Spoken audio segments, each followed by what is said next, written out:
Okay everybody, it's Funko and action figure time. I got some new stuff to show you, some old stuff. So let's get this thing started.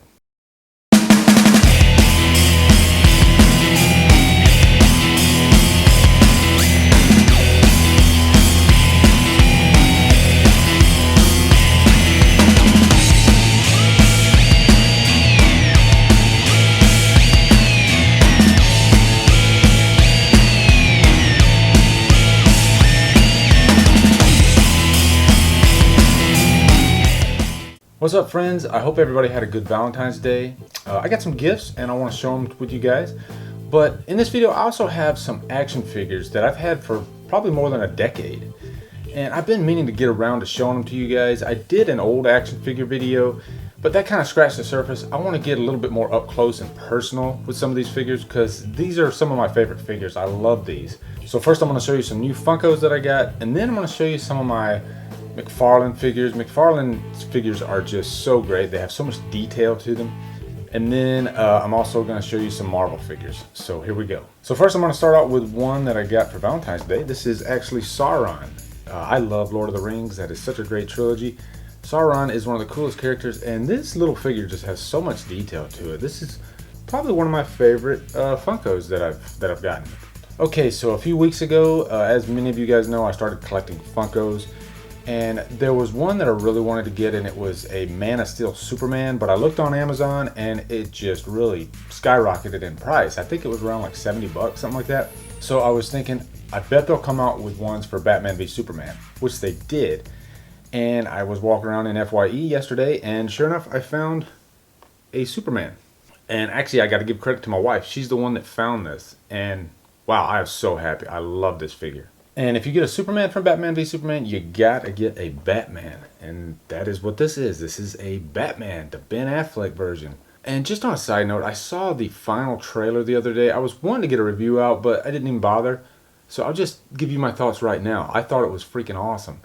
Finally, we got a trailer that everybody really wants, that didn't give too much away.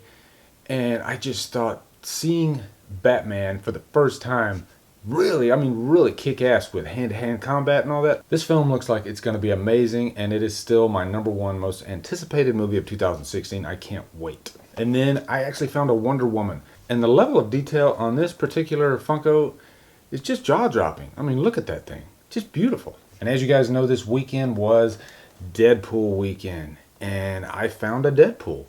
And I'm really happy because I got a feeling these things are going to sell out like hotcakes. But I just love Deadpool. This figure doesn't have the most detail, but it has that quintessential Deadpool look. You know, the costume, there's no variant to it. He's got the mask on, and that's what I wanted. I just wanted a Deadpool that looked like Deadpool. Because I know there's like 4 or 5 different Deadpools that are in different colors, like one of them's in blue and yellow. I just want my red Deadpool. That's what I wanted.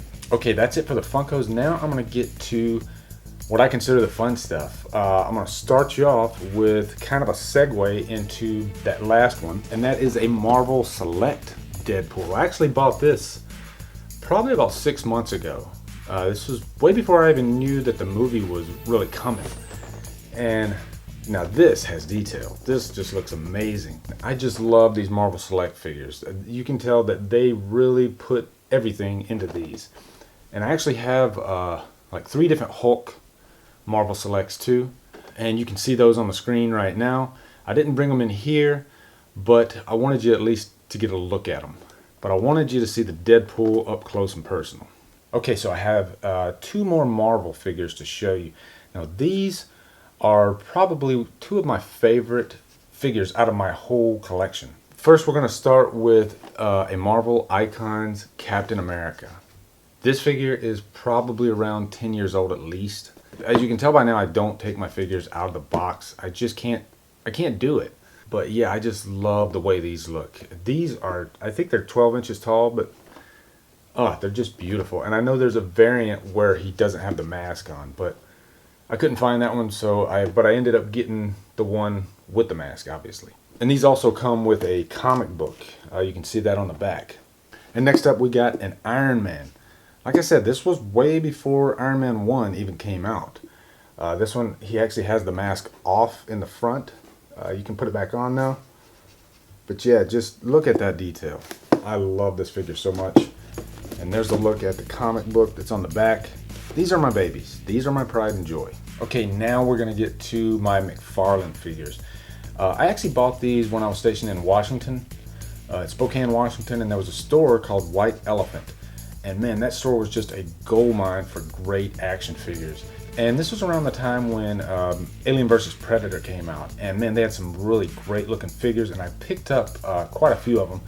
So I'm gonna show them to you now. First, we'll start out with Alien. I actually got an Alien from every single Alien movie. And this is from the first. This is from the Ridley Scott masterpiece. But yeah, I love xenomorphs.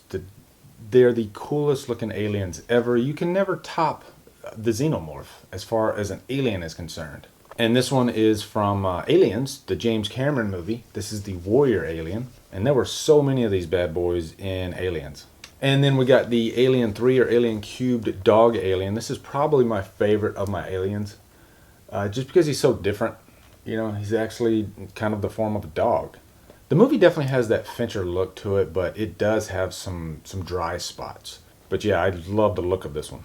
And then we got a Warrior Alien from Alien Resurrection. And I just revisited Resurrection the other night because Tim from the Late Reviews, he reviewed Resurrection, and it kind of piqued my interest. I haven't watched it in a long time. I threw it in, and I actually have a good time with this movie.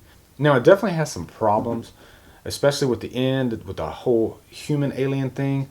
But I just love the way this movie looks, and yeah, I enjoyed it. But yeah, this is the Warrior Alien from Resurrection. Okay, and just a little brief intermission. I have some more McFarlanes to show you, but there was some I wanted to show you guys that I forgot.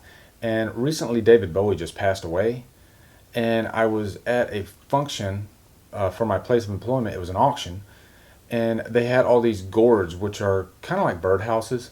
And these were painted by high school kids. And I saw this one that just really struck my eye. And it's this David Bowie one. And it says, "We can be heroes." But yeah, and there's the hole for, I guess, the birdie to go in. But look at that thing. It's just really cool looking. And I had to add it to my studio. And I gotta say, David Bowie was definitely one of the most influential musicians ever. And he just really transcended music genres. And he influenced so many artists from rock to pop to even hip hop. He was definitely one of the most unique musical artists that we have ever had. And he is definitely missed. Okay, and continuing with the McFarlane figures, this is from AVP. This is the Battle Alien. And just look at the level of detail that went into these. These are just beautiful. And then one of my favorite aliens from AVP, the Grid Alien. If you remember, he got into a fight with the Predator. And the Predator squeezed the mesh over his alien helmet. And it fused into the skin. Okay, now we're going to get into some Predator action. This is the Scar Predator from AVP. And man, I just love the way these Predators look. Wow. Predator is such a cool looking alien. It's more of a hunter type alien than the xenomorph, but they just really nailed it with the look of the Predator, I think. And then here is the Elder Predator. This is the one that we saw at the end of the movie. And they didn't really seem to have that much action. They were kind of more of the mentors to the younger Predators. And then we got the Celtic Predator. I just love the way these the blades look from their forearms. And of course, no Predator collection is complete without the original. And this is the one from the Arnold Schwarzenegger classic, one of the greatest action films of all time. I just love Predator so much, and I had to have the original. And for my last figure, this is from Predator 2, the Gary Busey Predator. Okay, not really the Gary Busey Predator, but yeah, this is the Predator from the second movie. And I need to revisit the second one sometime. It's definitely not nearly as good as the original, but there's definitely some fun to be had, and they kind of dive a little bit deeper into the whole Predator mythology. And it is kind of cool to see the Predator let loose in the city. So that is it for this video, guys. I know this was a long one. Thank you. If you're still here, thank you for watching. But yeah, I had fun showing these to you guys. So anyway, guys, thank you so much for watching. Subscribe to my channel, follow me on Facebook, Twitter, and Instagram, and Drum Dum out.